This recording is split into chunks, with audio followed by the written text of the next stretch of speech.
Today,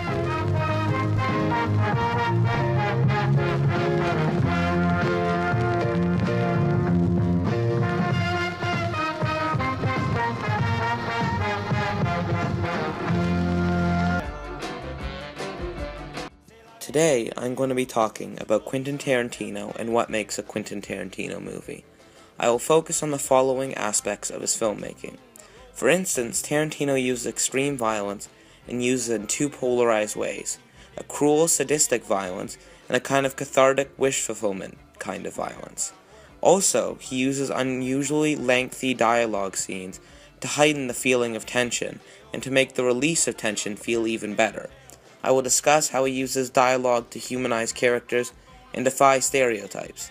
Another way he uses dialogue is to foreshadow plot points through seemingly banal and unimportant dialogue.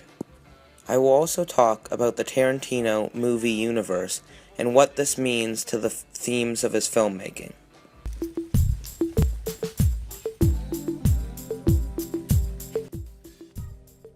So let's get into what makes a Tarantino film. While Tarantino is known for many things, he is perhaps most known for his unique use of violence. So how exactly does Tarantino use violence? For one, he uses a lot of it. However, what is really unique about his use of violence is how he uses violence in two distinct ways. First is the painful, brutal violence, such as the slave fight in Django Unchained.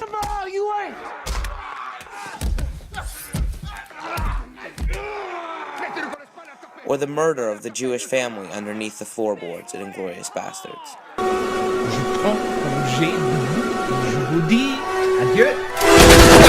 The purpose of this violence is to create a sense of revulsion towards the antagonist. Even if we already dislike the character because they are Nazi or a slave trader, it turns that passive dislike into an act of hatred. Another way he uses violence is for catharsis. The viewer is allowed to take joy from the violence and a feeling that it is justified. The audience has a need for revenge and to see the antagonist/antagonists have gotten what they deserved. A clear example of this is at the end of Inglourious Basterds when they are burning down the movie theater. Even though the theater is already burning down, two members of the Bastards still shoot at Nazis with machine guns. This is catharsis for both the audience and the characters. While this violence is unnecessary, we feel as if they have gotten what they deserved. We have just witnessed the brutal violence committed or caused by our antagonists. We hate them because of what they have done, and it triggers our natural instinct of revenge. We want retribution for the atrocities they committed. An eye for an eye, a tooth for a tooth. In the first scene of Inglourious Basterds, we witness the Nazi officers finding and killing the Jews the French family had hidden underneath the floorboards. Shortly after, a Nazi officer is clubbed to death with a baseball bat by one of the protagonists after he refuses to give away the German military position. If we did not have the anger caused by the previous scene, we probably would have trouble feeling okay with a brave soldier being brutally murdered in front of us, even if he was on the other side. The violent killing of the Jewish family transforms the baseball bat scene from a horrific scene of brutal violence to justifiable catharsis. Another example of this is in Django Unchained. Tarantino shows Calvin Candy being brutally violent towards the slaves. This allows the audience to take pleasure in the bloodbath of a shootout at the end.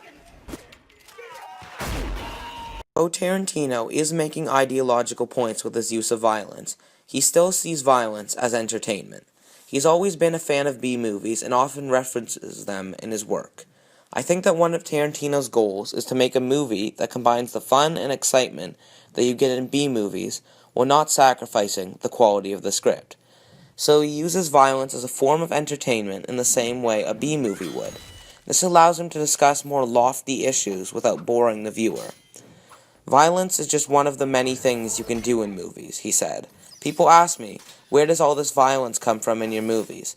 I ask, where does all this dancing come from in Stanley Donen movies? If you ask me how I feel about violence in real life, well, I have a lot of feelings about it. It's one of the worst aspects of America. In movies, violence is cool. I like it.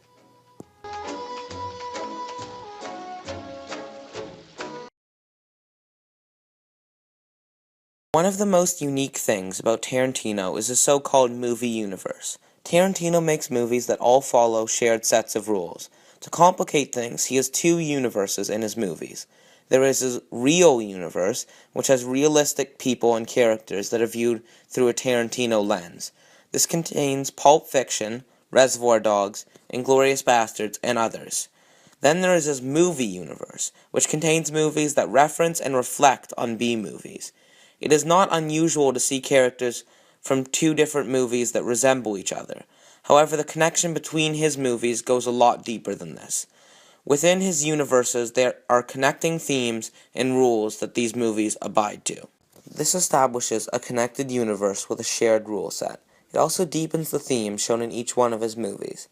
In his real universe, characters talk realistically and have more humanity than in typical action movies. In his movie universe, he explores genres to a deeper extent and allows himself to lower his standards of realism to do so. In his real universe, the violence is extreme, but feels more connected to the real world. Is the Lord when I lay my vengeance upon thee.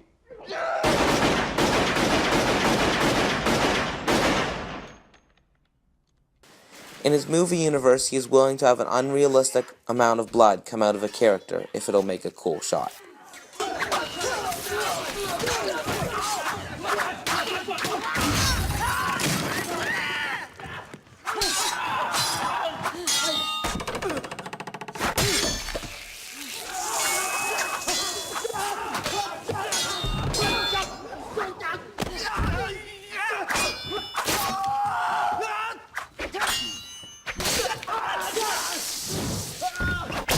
In his real universe, his characters make pop culture references through dialogue. We fucked over a few times, and then she meets a guy who's Whoa. Time out, Green. They tell that fucking bullshit to the tourists. Toby? Who the fuck is Toby? Like a Virgin's not about some sensitive girl who meets a nice fella. That's what True Blue's about. No, granted, no argument about that. Which one's True Blue? Oh, you ain't heard True Blue. It's a big-ass phenomenon. I don't even follow that top to the pop shit, and even I've heard of True Blue. Yeah, so even saying heard of it, what I asked is how's it go? Excuse me for not being the world's biggest Madonna. In his movie universe, he makes the references through stylistically similar shots to other movies.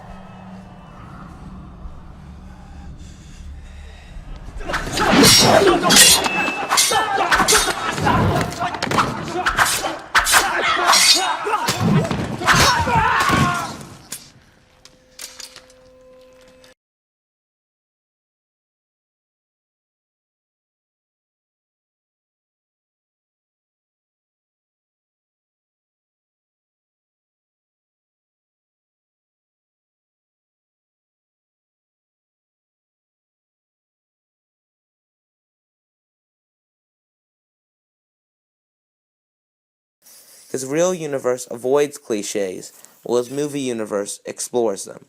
Each universe also has shared characters and tie-ins if you look closely.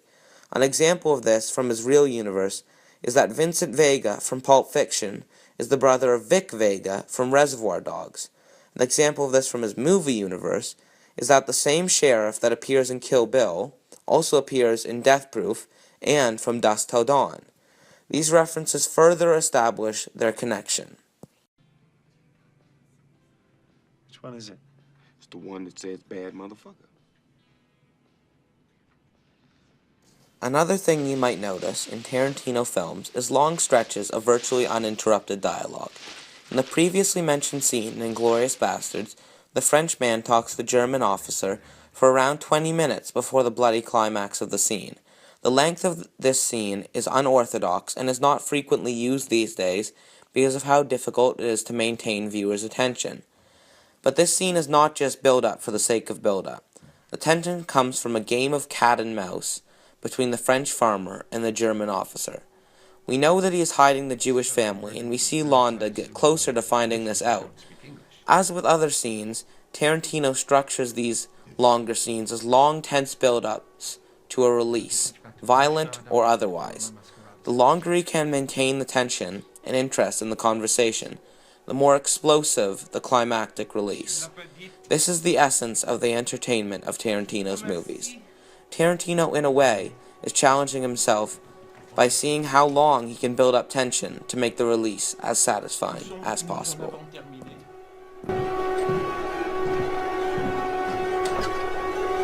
Ah, mesdames, je vous remercie pour le temps que vous m'avez consacré. Nous n'ennuierons pas votre famille plus longtemps. Donc, monsieur, mesdemoiselles, je prends congé de vous et je vous dis adieu. I don't know why I just thought he'd be European or something because he. Yeah, man, he's about as European as fucking English Bob. I know all that right? now. But was he cool or what? Thank you. Tarantino manages to keep the conversations interesting through well-written dialogue. This dialogue time gives him the ability to describe relationships verbally, non-verbally, or by implication. It also allows him to divulge important information without us even knowing it. Tarantino goes for a type of realistic dialogue which is unusual in Hollywood movies. Characters often talk about things we might deem to be banal to talk about, or they might just talk for longer than we would expect. But its function is more important than we might think at first. A good example of this type of dialogue is in the opening scene of Reservoir Dogs. They debate about tips while Mr. Pink, played by Steve Buscemi, refuses to kick in his buck. All right, everybody cough up some green for the little lady.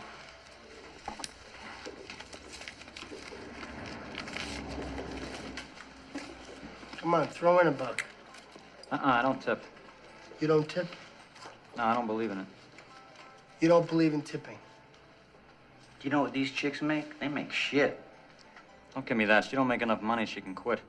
I don't even know a fucking Jew would have the balls to say that. Now, let me just get this straight. You don't ever tip, huh? I don't tip because society says I have to. All right, I mean, I'll tip if somebody really deserves a tip. If they really put forth the effort, I'll give them something extra. But, I mean, this tipping automatically, it's for the birds. I mean, as far as I'm concerned, they're just doing their job. Hey, this girl was nice. She was okay. I mean, she wasn't anything special. What's special? Take you in the back and suck your dick? I'd go over 12% for that. Look, I ordered coffee, right? Now, we've been here a long fucking time. She's only filled my cup 3 times. I mean, when I order coffee, I want it filled 6 times. 6 times? Well, you know, what if she's too fucking busy? Words too fucking busy shouldn't be in a waitress's vocabulary. Excuse me, Mr. Pink, but the last fucking thing you need is another cup of coffee. Jesus Christ, I mean, these ladies aren't starving to death. They make minimum wage. I know, I used to work minimum wage, and when I did, I wasn't lucky enough to have a job that society deemed tip-worthy. You don't care if they're counting on your tips to live? You know what this is? It's the world's smallest violin playing just for the waitresses. You don't have any idea what you're talking about. These people bust their ass. This is a hard job. So's working at McDonald's, but you don't feel the need to tip them, do you? Well, why not? They're serving you food. But no, society says, don't tip these guys over here, but tip these guys over here. That's bullshit. Waitressing is the #1 occupation for female non-college graduates in this country. It's the one job basically any woman can get and make a living on. The reason is because of their tips. Fuck all that. Jesus Christ. I mean, I'm very sorry the government taxes their tips. That's fucked up. That ain't my fault. I mean, it would appear that waitresses are one of the many groups the government fucks in the ass on a regular basis. I mean, if you show me a piece of paper that says the government shouldn't do that, I'll sign it. Put it to a vote, I'll vote for it. But what I won't do is play ball. And it's non-college bullshit you're giving me. I got 2 words for that. Learn to fucking type. Because if you're expecting me to help out with the rent, you're in for a big fucking surprise. Just convince me. Give me my $1 back. Hey, leave the dollars there. All right, Ramblers, let's get rambling. Wait a minute. Who didn't throw in? Mr. Pink, Mr. Pink. Why not?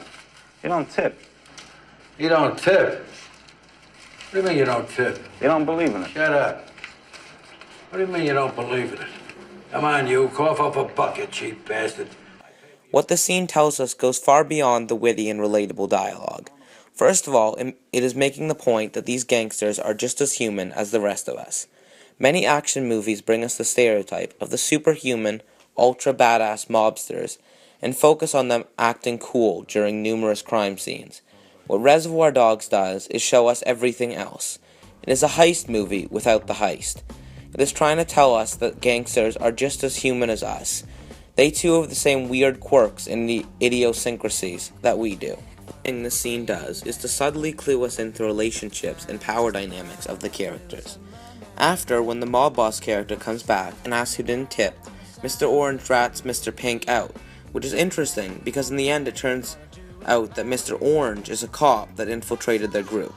These are the subtle things to watch out for in a Tarantino film.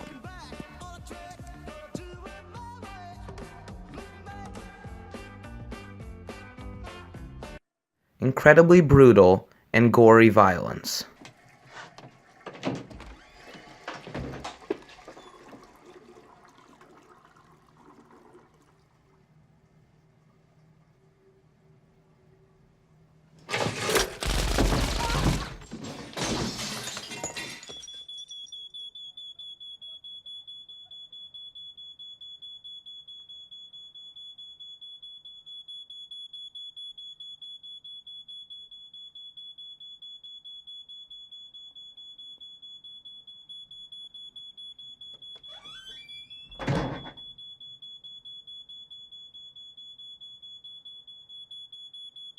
In the morning. Unusually long, tense scenes of He has to put on a dialogue. costume to become Spider-Man. And it is in that characteristic Superman stands alone. Superman didn't become Superman. Superman was born Superman. Seemingly unimportant or banal dialogue, which actually has a far deeper meaning. What's True Blue? Oh, you ain't heard True Blue. It's a big-ass influence. I don't even follow that top to the pop shit, and even I've heard of True Blue. Yeah, so I didn't say I ain't heard of it. You know, what I asked is, how's it go? Excuse me for not being the world's biggest Madonna fan. Transformation of characters from stereotypes to real human beings. But you know what the funniest thing about Europe is? What? It's the little differences. I mean, they got the same shit over there that they got here, but it's just there, it's a little different. Example. All right, well, you can walk into a movie theater in Amsterdam and buy a beer. And I don't mean just like no paper cup, I'm talking about a glass of beer. And in Paris, you can buy beer in McDonald's. And you know what they call a quarter pounder with cheese in Paris? They don't call it a quarter pounder with cheese? Oh man, they got the metric system. They wouldn't know what the fuck a quarter pounder is. And what do they call it? They call it Royale with cheese. And the Tarantino movie universe, which connects all of his films in one big web. These are some of the things that make Tarantino movies what they are.